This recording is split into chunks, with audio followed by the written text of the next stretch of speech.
Hello everyone, it's been a long time guys dahil nga nagbakasyon ako sa Pilipinas. So 1 month and 2 weeks kaya hindi talaga ako nag-video, nag-focus talaga ako mag-enjoy sa Pilipinas. Ayan.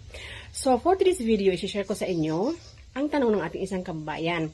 So ang sabi niya, kung ilang oras ang trabaho dito sa Romania ng nani.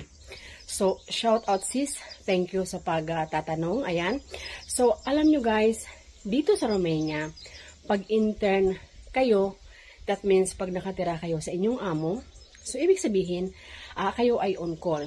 But usually, 10 to 12 hours lamang ang trabaho ng nani dito sa Romania.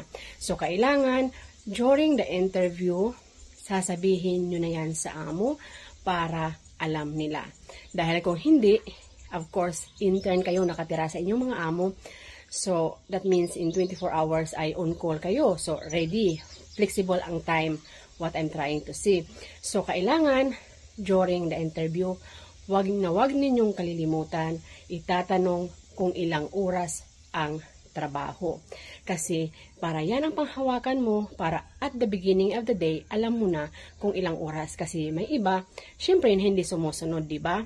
So, inuulit ko, dapat din kasi, once na tayo ay intern, syempre, dapat anytime din tayo uutusan ng ating mga amo para naman matuwa din sila.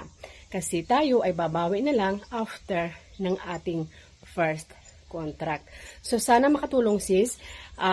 Inuulit ko, dito sa Romania, 8 hours na program ay para lamang yan kadalasan sa mga residents katulad namin. Sa mga baguhan, 10 to 12 hours per day.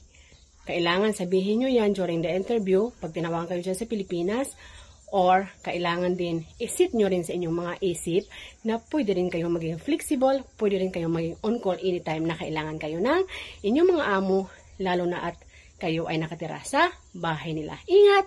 Bye!